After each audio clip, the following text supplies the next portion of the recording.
Beware the tongue of Mary Shaw. She'll make you scream while she licks your kidneys clean. And for that, you can thank the writers and director of Saw. Damn, I'm good at this. But it doesn't really matter right now because I guess only 4 people are going to see this fucking video. Anyways, let's get into it. This is Dead Silence, a 2005 or 2006 movie from the writers and directors of Saw. Fun fact about me, the first time I saw Dead Silence is also the night I tried hibachi for the first time. And it was delicious. Moving forward, what the fuck is this about? Bear with me, I have photos. So this guy and his girlfriend are from the town of That's So Raven, and now they've moved to the big city. I guess they've been there a while, I don't know. And the guy gets a package delivery with, like, no address on there, no return address, no postage. It's just a wrap package with his name on it. Now, I don't know about y'all, but if I get a package with just my name on it and no signs of, like, USPS or UPS or FedEx or DHL or whoever on it, I'm not gonna open that. I will probably call the police. Because I don't know if y'all remember a certain very terrible man by the alias the Una... But this seems like a similar MO. Except I think he did mailboxes. Anyway, to put it in perspective, I used to have this, we'll call it an acquaintance in school, whose dad worked in a particular sector of law enforcement, and would make them open their packages, like from Amazon and stuff, in the front yard because of things like that. So no, I'm not going to open a package that is clearly not from the post office. But you know what's inside? That scary fucker. Now here's what I don't get. They are mystified by the fact that someone would send them a ventriloquist doll. Like, the girlfriend/wife even thinks it's kind of cute. To the point, she put it on their bed. Who the fuck would put this on their bed? But I digress. So then she gets murdered by having her tongue ripped out, right? And Donnie Wahlberg is trying to figure out what's going on. He thinks the husband/boyfriend killed her. He's like, no, I don't know who did it, but I think it's the person who ever sent this doll. And then he's like, in my town of Ravensholm, ventriloquist dolls and dolls in general are an ominous sign of evil. Because of a nursery rhyme, beware the stare of Mary Shaw. She had no children, only dolls, and if you see her, you don't scream because she'll rip your tongue out. And Donnie Wahlberg is like, that sounds really fucking stupid. And I'm also kind of like, that sounds kind of stupid. Because you weren't scared when you opened the doll. And you don't know why somebody sent you the doll. You weren't concerned. And your wife lady is also from the area who would know that the dolls are ominous. But she put it on your bed. Like she thought it was cute. So the guy has to go to his hometown in order to bury his wife in Raven Dementia Way. And come to find out Donnie Wahlberg followed him, but he's the worst fucking cop in the history of cops. I can't figure out what Donnie Wahlberg's actually doing. He's supposed to be following the guy, but then he's not following the guy. I don't know what he's doing. But then he's all mad because the guy tried to bury the stupid doll that was sent to him back in the doll graveyard where Mary Shaw is buried because she wanted to be buried with all of her dolls. And he's like, I'm going to arrest you for stealing evidence and then trying to hide it. If it was evidence, why didn't you take it at the crime scene? The fuck? Also, does this wallpaper look like one of those metal toolboxes you put on the back of trucks? You know, with the little diamonds on it? Introducing home decor brought to you by your neighborhood Harbor Freight. Anyway, so the guy goes to plan the funeral for his girlfriend and he meets with, I guess it's the only funeral home in town. But the funeral director has to take a picture and he's all freaked out because he sees that the girl had no tongue. And then he brings a whole bunch of pictures to this guy and he's like, yeah, so there's been like this legacy of families ending up dead posing for photos without tongues. And I guess your wife is one now. And the guy asked the funeral director, who the fuck would do this? And the funeral director was like, well, we think it was Mary Shaw. Everybody in this town is so scared of her, they won't say her name.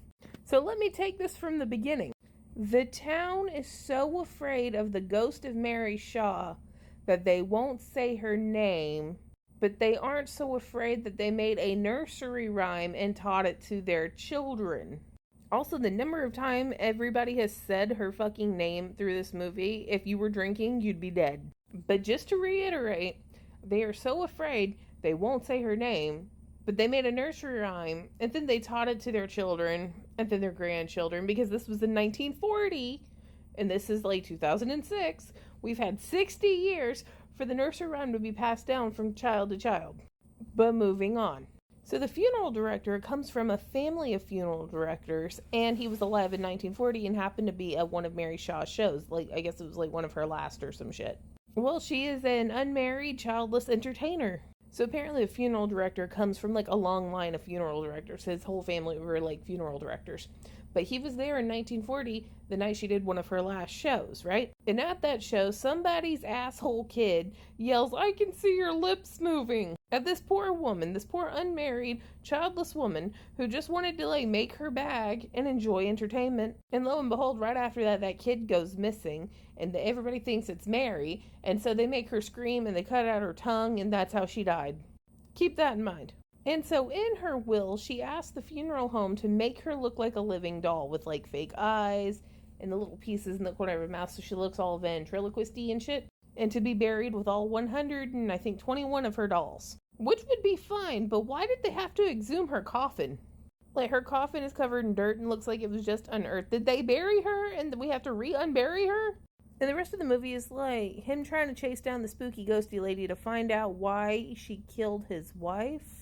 Mostly, but he also was trying to clear his name with Donnie Wahlberg that he didn't kill his wife. Which, like, if you wanted to do that, why didn't you just take the photos from the funeral home director, make copies, and then contact an attorney? But moving forward. So part of this movie is him hating his dad, because he wasn't a very good dad, but that goes literally nowhere. Except at the end, all of that to say his dad's sugar baby wife or whatever is actually Mary Shaw in disguise and killed his dad and turned him into a puppet.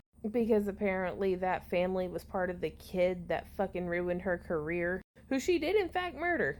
But what is also interesting is the fact that Donnie Wahlberg tells the guy that nobody has actually heard of Mary Shaw.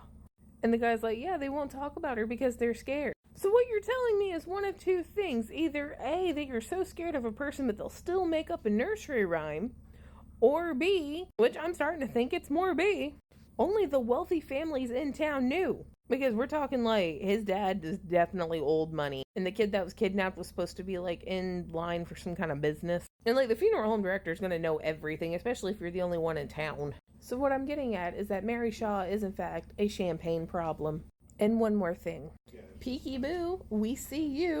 So Mr. Billy here shows up in the movie. Made by a woman who died in 1940. Bear with me.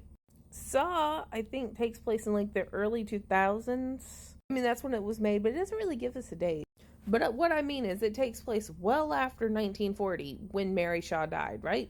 And John Kramer makes his own version of Billy, which means one of two things. Either A, John Kramer got his hands on an original Billy doll, which means John Kramer had to have seen the Billy doll at least once in his life. And that would make him either A, part of the family and one of the dolls was passed down, or B, she was really good at making dolls, and they started making mass productions, and he liked it so much, but he wasn't willing to spend money to buy a doll, and so he committed copyrights violations. I'm going to give this like a 4 out of 10, because I'm not calling it good, but I'm calling it goofy enough to keep my attention. Okay, bye. Picture, picture, smile for a picture, something sister, DOLLHOUSE.